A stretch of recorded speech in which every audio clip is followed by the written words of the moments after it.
Hi there, my name is Lorna Baker and I am a counseling psychologist in private practice in Cape Town.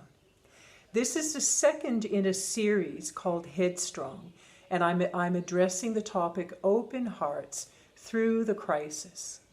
What are some of the keys that enable people to keep their heads clear and their hearts open while we face the crisis in front of us? Last week we touched on a number of very effective tools for anxiety, and I'm carrying on that vein as I look at both anxiety and depression. The first thing I'd like to speak about is the need to face the facts. While there are a lot of opinions and theories out there, there are a few things that we do know are true. There is a virus that we're facing that is highly contagious, and we and many people around us may get the virus. A lot of people are getting sick and some people are dying. And so it's important that we take responsibility by practicing social distancing and health hygiene by wearing masks and sanitizing our hands. The second fact that we need to face is the reality that the lockdown has created a consequential breakdown in the economics of our country, and people are in serious straits. Many people are losing their jobs, a lot of families are going without food, and the future is looking quite bleak. As we face these facts, it's important that we also are in a place where we can allow the real grief and loss that is a part of this to surface so that we can deal with it. Grief, loss, fear, feeling out of control, pain, anger, a sense of injustice. And as we face those things, realize that things have changed and we need to accept that. Our future that we thought we had will not ever be the same. And we need to grapple with the reality of that. And in doing that, we can face it, we can release those things to the Lord so that we can put them aside and then move on and be part of the solution. The next thing that we need to look at is the reality in the midst of all of this, when we feel very much out of control, that God is sovereign. I'm so grateful that God is in control and that who He says He is has never changed. The Bible says that He's the same yesterday, today, and forever, and that His character, which is good and faithful and just, and who even in suffering and even in trials remains faithful, are great truths that we can hang on to in such a time of insecurity. And so with that, it moves us to the next thing that we need to hold on to, and that is that suffering is with us and we need to face it. And we can put a lot of energy into trying to avoid suffering, but there's something that is very valuable in us being able, in the midst of suffering, not to run away from it, not to try to shut it down, but to find real meaning, purpose, and hope in the suffering.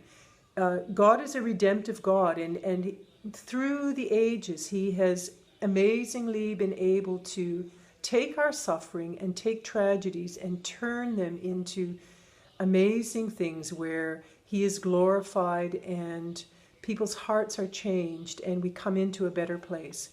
Viktor Frankl was a German psychiatrist who went through the concentration camps during World War II, and he observed that those who were able to find meaning in the suffering of what they were going through were able to survive.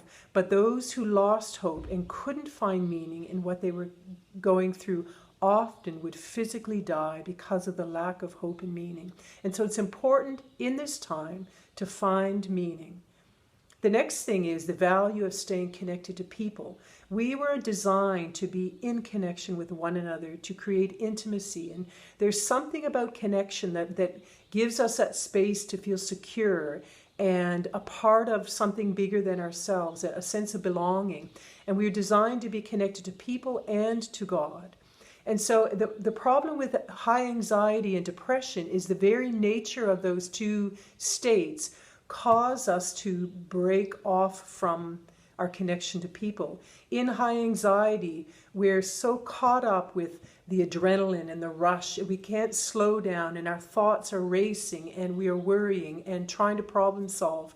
And it's like we cannot de-escalate to come down to the place where we can be in relationship with others. And so we actually are cut off from receiving the good of those who can benefit us. In the same way with depression, when we go into depression, we become demotivated and discouraged and hopeless, and we shut down our feelings and become very dull and despondent. And so what we do is we withdraw and we cut off from the very lifeline of connection with people and with the Lord that we need. And so can I encourage you that it is key to stay connected to the body and to the Lord.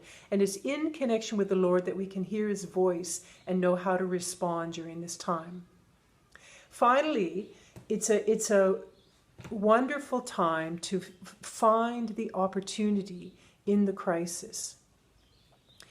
If we can see the silver lining, which there always is, even in the worst case scenario, it can give us that hope that we need and the motivation to keep pushing. And so it's important that we are taking opportunity to pray for our country, to pray for our leaders, to pray for those who are suffering, to ask for strategies and insight in how to address things, and to know by listening to the Lord where he would want us to put our energies.